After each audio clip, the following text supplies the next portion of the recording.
सामाजिक इतिहास पाहणार आहोत. सामाजिक इतिहास. तर सामाजिक इतिहास म्हणजे काय? जसा आर्थिक इतिहास तसंच सामाजिक इतिहास लेखनाचा एक प्रवाह 19व्या शतकात आला. सामाजिक अंगाने लिहिलेला इतिहास म्हणजे इतिहास म्हणजे गतकालीन मानवी जीवनाची नोंद ही व्याख्या ज्यावेळेस आपण ग्राह्य धरतो त्याच्या वेळेस काय होतं की मानवी समाजाचा इतिहास हा इतिहासाचा एक प्रकार मान्य ओघानेच येते. मानवी समाज आहे वेगवेगळ्या पद्धतीचे वेगवेगळे विविध अंग आहेत त्या जीवनाची त्याच्या राजकीय आर्थिक आहेत तशीच सामाजिक आहेत. आता काय त्याची व्याख्या होऊ शकते की राजकीय अंगाला फाटा देऊन लिहिलेल्या समाजाचा इतिहास म्हणजे सामाजिक इतिहास होय अशी GM ट्रिव्हलियनने व्याख्या करून ठेवलेल्या ऑब्जेक्टिव्ह साठी विचारलं जाऊ शकतं की राजकीय अंगाला फाटा देऊन लिहिलेला समाजाचा इतिहास फक्त समाजाचा इतिहास म्हणजे सामाजिक इतिहास होय. आता अशी सामाजिक इतिहासाची व्याख्या आढळते. तर सामाजिक इतिहासाशिवाय आर्थिक इतिहास निष्फळ व राजकीय इतिहास अनाकलनीय ठरतो. म्हणजे आर्थिक राजकीय इतिहासाबरोबर आर्थिक इतिहास म्हणजे राजकीय आणि सामाजिक इतिहासाबरोबर आर्थिक इतिहास अतिशय महत्वपूर्ण असलेला दिसून येतो. ह्या सामाजिक इतिहासाला महत्व असलेलं पण तेवढंच दिसून येतं. ओके. आता प्राध्यापक रेडफोर्ड यांनी एक व्याख्या केलेली आहे की त्यांनी सामाजिक इतिहास म्हणजे सामाजिक दृष्टिकोनातून लिहिलेला इतिहास असं त्यांनी मत मांडलं किंवा सर्व मानवी व्यवहारांचा समावेश सामाजिक इतिहासात असावा असं नेमियरनं सुद्धा मत मांडलेलं आपल्याला दिसून येतं. म्हणजे सामाजिक इतिहासाचा मुख्य वर्ण्य विषय काय आहे हे लक्षात घ्या अगोदर. ज्यावेळेस आपण राजकीय लढायाचं वर्णन लिहितो नेपोलियनच्या स्वाऱ्या लिहिल, सिकंदरच्या स्वाऱ्या लिहिल, सम्राट अशोकांची युद्ध लिहिल, परंतु त्या कालखंडातल्या असणाऱ्या समाज व्यवस्थेचं आकलन त्याच्यातून होईल का आपल्याला? होणार नाही. मग त्याच्यासाठी समाजाच्या ज्या काही महत्वपूर्ण घडामोडींचा अभ्यास आपल्याला त्याच्यातून केला पाहिजे की आजपर्यंतचा जो इतिहास आहे तो व्यक्तिनिष्ठ होता, समाजनिष्ठ इतिहास मांडला गेला नाही. म्हणजे काही व्यक्तींचं कार्यकर्तृत्व म्हणजेच इतिहास होऊ शकत नाही. हा झाला व्यक्तिगत इतिहास. राजकीय इतिहास त्यानं राजकीय कर्तृत्व गाजवलं ते लिहिलं, परंतु त्या कालखंडामधल्या समाजाची जीवन प्रणाली, समाजाची जडणघडण, त्याच्या चालीरीती, रूढी, परंपरा, संस्कृती, धार्मिक निष्ठा, समाजातील विविध घटक, कुटुंब संस्था, त्याचं स्वरूप, त्यांची उदरनिर्वाहाची साधनं असतील, त्यांचे उद्योग असतील, व्यापार असेल, करमणुकीची साधने असतील, कला अभिव्यक्तीचे प्रकार असतील, विचार प्रणाली असेल, सामाजिक संस्था असतील, त्यांच्यामध्ये झालेली स्थित्यंतर बदल, हे सगळं जे वर्णन करावं लागतं ते सामाजिक इतिहासामध्ये येतं. हे सामाजिक इतिहासाचं अंग आहे, लक्षात घ्या. आजपर्यंत इतिहास लिहित असताना या गोष्टींना महत्व दिलं गेलेलं नव्हतं. आज आपल्याला सर्व समावेशक इतिहास दिसतो. त्याचं मुख्य कारणच हे आहे की तसा तो केलेला आहे, म्हणजे तो आता लिहिलेला आहे. ओके. म्हणजे एखाद्या सामाजिक परिवर्तनाच्या अध्ययनासाठी काय करावं लागतं? सामाजिक इतिहासाचं किंवा आर्थिक व्यवहारांचं वर्णन त्याच्यामध्ये करावं लागतं. त्या व्यवहाराचं स्वरूप समजून घेण्यासाठी करायचे नसतं तर त्यांची जीवन पद्धती समजून घ्यायच्यासाठी करावं लागतं. कोणताही घडामोडींचा वर्णन केलं किंवा इतिहास मांडला तर. म्हणजे सामाजिक इतिहासाचं स्वरूप हे व्यापक असतं. त्याचे पोटविभाग सुद्धा आहेत. आता धार्मिक सुद्धा इतिहास होऊ शकतो. याच्यामध्ये धर्माचा, चळवळींचा इतिहास, समाज सुधारकांचा इतिहास होतो, सामाजिक सुधारणा चळवळींचा इतिहास होऊ शकतो, विभिन्न जाती जमाती, स्त्री जीवन, कला, स्थापत्य असे वेगवेगळे हे सामाजिक इतिहासाचे पोटविभाग पडतात. हे लक्षात घ्या की वेगवेगळे पोटविभाग म्हणजे स्त्री जीवनाचा सुद्धा इतिहास येऊ शकतो फक्त सामाजिक जीवनामध्ये. आता स्त्रियांचा इतिहास सुद्धा आपण बघितलं आहे. काय वेगवेगळ्या जाती जमातींचा इतिहास असेल. आता या ज्या इतिहासाची संकल्पना आता आपण मांडली सामाजिक इतिहासाची, याच्यासाठी लागणारी साधनं कुठे भेटतील आणि अशी काही साधनं आहेत का, तर आहेत. आणि ती कुठं आहेत, तर अभिलेखागारांमधील कागदपत्र असतील, सामाजिक विषयासंबंधीचे शासकीय व खाजगी अहवाल असतील, खाजगी पत्रव्यवहार असेल व्यक्तींचा, जनगणनेचे अहवाल असतील, मंदिरं आहेत, रंगचित्र आहेत, स्थापत्य आहेत, वस्त्र आहेत, भांडे आहेत. या गोष्टींवरून सुद्धा तत्कालीन सामाजिक जीवनाचा काय होतो, उलगडा होतो. सामाजिक जीवनाचे अंग कळत असतात, सामाजिक इतिहास अंतर्भूत होऊ शकतो किंवा समजत असतो. हे आपल्याला ह्याच्यातून समजलं पाहिजे. म्हणजे कोणकोणते घटक आहेत ते आपण ह्याच्यामध्ये पाहिले. सामाजिक इतिहास लेखनाची बीजे मॅकॉलेच्या इंग्लंडच्या इतिहासात काही अंश आढळायला लागले. ट्रेव्हलिनचा सोशल इंग्लंड हिस्ट्री जो आहे तो सुद्धा अतिशय वाचन प्रिय ठरलेला दिसून येतो. विकारा जोडेंचा भारतीय संस्थेचा इतिहास, नटराजन यांनी आधुनिक भारतातील समाज सुधारकांचा इतिहास लिहिला. ही सुरुवातीची. विल ड्युरंट व टॉयनबी यांनी सुद्धा संस्कृतींची इतिहास लिहिले. आपण टॉयनबीची व्याख्या पाहिली, संस्कृतींचा उदय, विकास व ऱ्हास म्हणजेच काय, इतिहास, अशी व्याख्या पाहिली. म्हणजे समाजाच्या स्थित्यंतराचा, सामाजिक प्रथा परंपरांचा, त्यांच्या घडामोडींचा इतिहास त्याच्यामध्ये वर्णन करणं गरजेचं असतो. तो पूर्वी नसायचा, आता आहे. हीच नवीन संकल्पना म्हणजे सामाजिक इतिहास. याच्यामध्ये आपण रूढी, परंपरा, संस्कृती, धार्मिक निष्ठा, समाजातील घटक, कुटुंब संस्था, त्याचे उदरनिर्वाहाची साधने, त्यांचे उद्योग, कुटीर उद्योग असतील, कोणची साधने असतील, कला अभिव्यक्तीचे प्रकार असतील, विचार प्रणाली असतील, अशा वेगवेगळ्या घडामोडींचा आढावा आपण याच्यामध्ये घेतलेला आहे. अशा पद्धतीने आपण काय केलेलं आहे, हे घटक पाहिलेला आहे. सामाजिक इतिहास पाहिलेला आहे. सामाजिक इतिहासाचं इतिहासामध्ये खूप महत्वपूर्ण असलेलं स्थान याच्यातून आपल्याला कळतं. याच्यानंतर पुढचा वैचारिक इतिहास, अतिशय महत्वपूर्ण घटक आहे. वैचारिक इतिहास, प्रत्येक घटनेमागे जसं कारण असतं ना, बरोबर, तसंच त्या कृतीमागे काही एक विचार असतो. हा विचार इतिहासामध्ये कधी दिसला नाही.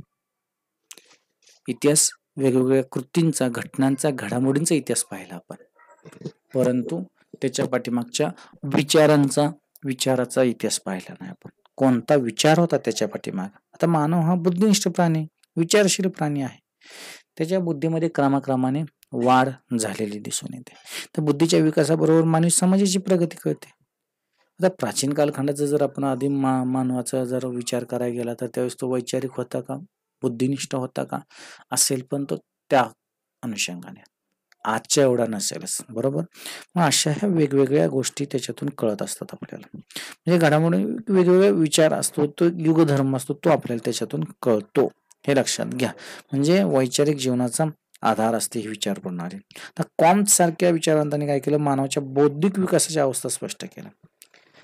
जसं माणूस आर्थिक विकासाचे टप्पे पार पडत गेला, तसंच बौद्धिक विकासाच्या सुद्धा अवस्था आहेत माणसाच्या. प्रत्येक अवस्थेतील वैचारिक धारणा वेगवेगळ्या असतात, भिन्न विचारधारणा असू शकते, असं कॉम्पनं मांडलं. म्हणजे मानवी जीवनात वैचारिक परिवर्तन सुद्धा घडत असतात.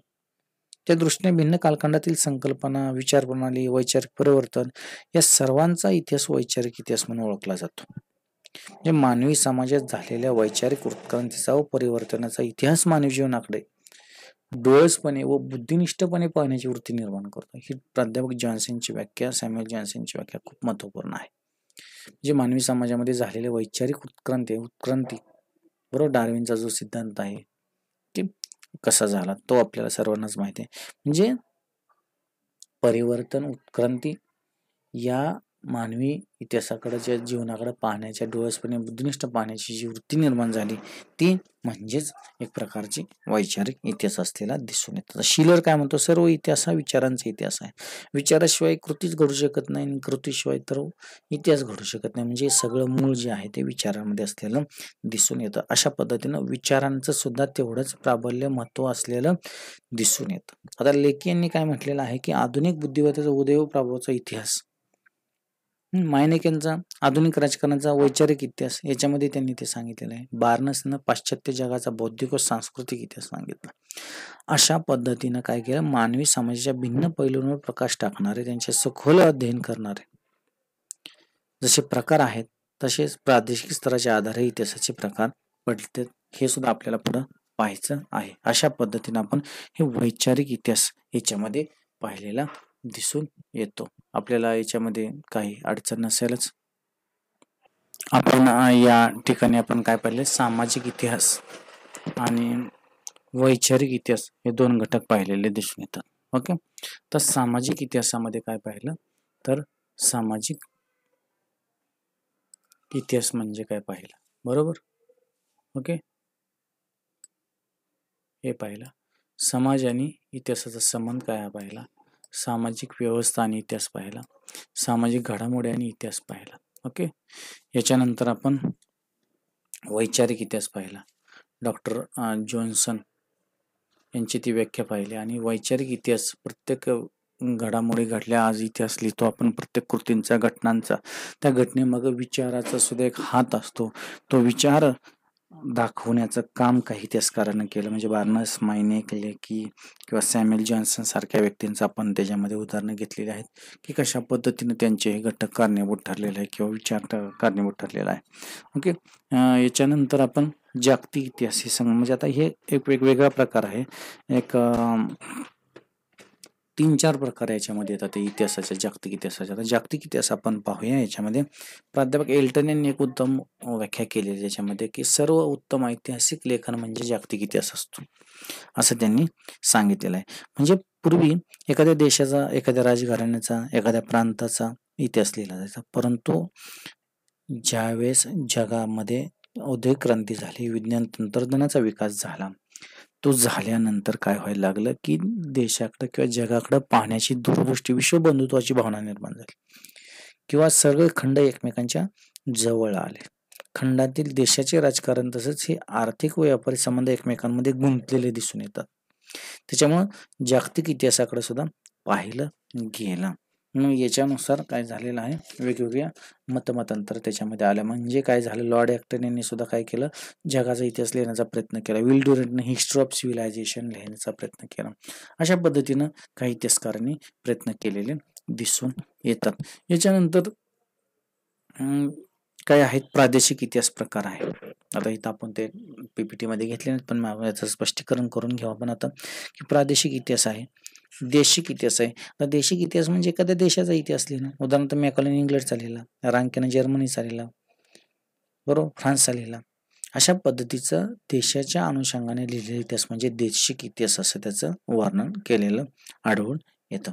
आता प्रादेशिक इतिहास, एखाद्या प्रादेशिक प्रदेशाचाच इतिहास लिहिणं. आता जागतिक इतिहासाचं मॅक्रो स्टडी म्हटलं, जसं प्रादेशिक स्टडीला इतिहासाला मायक्रो स्टडी असं म्हटलं जातं. मग आता हे प्रादेशाचा इतिहास लिहिणंच काम महत्त्वपूर्ण असलेलं दिसून येतं. म्हणजे यमा काळेंचा नागपूर प्रांताचा इतिहास, विदर्भाचा इतिहास, बरोबर, खोब्रेकर यांचा कोकणचा इतिहास, असे प्रांताचा इतिहास लिहिण्याची सुद्धा संकल्पना या कालखंडामध्ये जरासं उदयास आलेली दिसून येते. स्थानिक इतिहास सुद्धा एक प्रकार आहे. हा प्रादेशिक इतिहासाचा अतिशय सूक्ष्म प्रकार आहे. हा विदर्भाचा इतिहास हा प्रादेशिक इतिहास म्हणतात, तर नागपूर शहराचा इतिहास हा स्थानिक इतिहास होऊ शकतो. म्हणजे विदर्भाचा इतिहास लिहिला आणि त्याच्यामध्ये जर तुम्ही एखाद्या वेळेस नागपूर शहराचा इतिहास लिहिला, तर तो शहराचा येऊ शकतो. पश्चिम महाराष्ट्राचा इतिहास लिहिला आपण, परंतु त्याच्यातील फक्त सातारा जिल्ह्याचा इतिहास लिहिला, तर तो स्थानिक इतिहास होऊ शकतो. आणि पश्चिम महाराष्ट्राचा इतिहास हा प्रादेशिक इतिहास होऊ शकतो. असं याच्यामध्ये प्रकार पडत असलेले दिसून येतात. असे वेगवेगळे अनेक प्रकार आपण याच्यामध्ये पाहिलेले आहेत. तर आपल्याला हे इतिहासाचे प्रकार निश्चितच समजलेले असतील, काही अडचण नसेल. बरोबर. तर हे जागतिक इतिहास, प्रादेशिक इतिहास, देशिक इतिहास, स्थानिक इतिहास असे इतिहासाचे प्रकार आहेत. त्याच्या अगोदर आपण पाहिले वैचारिक इतिहास, बरोबर ना. परत जो काही सामाजिक इतिहास पाहिला, त्याच्यानंतर आर्थिक इतिहास पाहिला, राजकीय इतिहास पाहिला. राजकीय इतिहासामध्ये सुद्धा वेगवेगळे प्रकार पाहिले. आपण याचा सराव स्थित्यंतराचा थोडक्यात आढावा घेऊया, की काय काय पाहिलं आपण. ते हे राजकीय इतिहास. राजकीय इतिहास म्हणजे काय, राज्यशास्त्र आणि इतिहासाचा संबंध पाहिला, राजकीय साधने, त्याचे इतिहासाशी संबंध काय आहे, कसा उपयोग होऊ शकतो हे पाहिलं. त्याच्यानंतर आपण पाहिलं की राज्यघटनेचा इतिहास पाहिला, प्रशासकीय इतिहास पाहिला, कायद्याचा इतिहास पाहिला, ओके, मिलिटरीचा लष्करी इतिहास पाहिला. त्याच्यानंतर आर्थिक इतिहास पाहिला. आर्थिक इतिहास म्हणजे काय, अर्थशास्त्र आणि इतिहासाचा संबंध कसा आहे ते सांगितलं आपण. आर्थिक साधनांनी इतिहासाचा आढावा घेतला, आर्थिक घडामोड्यांनी इतिहास पाहिला. ओके. त्याच्यानंतर सामाजिक इतिहास पाहिला. सामाजिक इतिहास म्हणजे काय? समाज आणि इतिहासाचा संबंध काय आहे? सामाजिक व्यवस्था पाहिल्या, इतिहास त्याचा पाहिला, सामाजिक घडामोडी इतिहास पाहिला. त्याच्यानंतर वैचारिक इतिहास पाहिला. डॉक्टर जॉन्सन यांच्या मानवी समाजात झालेल्या वैचारिक उत्क्रांतीचा व परिवर्तनाचा इतिहास म्हणजे मानवी जीवनाकडे डोळसपणे बुद्धिनिष्ठपणे पाहण्याची वृत्ती निर्माण करतो. असं एक वैचारिकतेची जो काही महत्त्व होता, जे खऱ्या अर्थाने वंचित भाग होता विचार. आता जसं आपण एखादा भागाचा इतिहास राहिला असं म्हणू शकतो, तसं एखादी इतिहासामध्ये विचारांना स्थान नाही, असं मत कुणीतरी प्रतिपादन करणं म्हणजे हे बुद्धिनिष्ठतेचं किंवा बुद्धिनिष्ठतेचं एक लक्षण असल्याचं दिसून येतं. म्हणजे ह्याही गोष्टी अतिशय महत्त्वपूर्ण आहे. वंचित घटकांना समोर आणण्याचं काम, विचार हा एक प्रकारचा वंचित होता, हा विचारांचा इतिहास लिहिण्याचं काम सुद्धा काही लोकांनी केलेलं दिसून येतं. जागतिक इतिहास, जगाचा इतिहासाकडं बघण्याचा दृष्टिकोन बदलला. पूर्वी आता एखाद्या राजसत्तेचा इतिहास लिहिला गेला, परंतु जगाच्या दृष्टिकोनातून इतिहास लिहिण्याचं किती अवघड काम होतं त्या कालखंडामध्ये, ते आता काही लोक करायला लागलेली दिसून येतात. हे आपण पाहिलं. अशा पद्धतीनं आपण या इतिहासाचे प्रकार आपण या ठिकाणी पाहिले. जर कोणाला काही अडचण असेल, कोणाला काही शंका असतील या संदर्भातल्या, तर तुम्ही कमेंट बॉक्समध्ये प्रश्न विचारू शकता की काय अडचण आहेत. आपण याच्यावरती टेस्टही घेत जाऊ. काही मुलं टेस्टला अनुपस्थित राहतात किंवा देत नाहीत, ते खऱ्या अर्थाने चुकीचं आहे.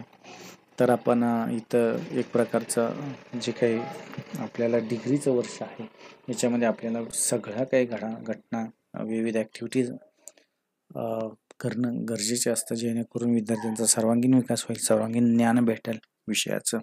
हा एकमेव हेतू असतो. अशा पद्धतीनं हा आपला हे लेक्चर इतिहासाचे प्रकार इथं संपलेला आहे. ओके, धन्यवाद.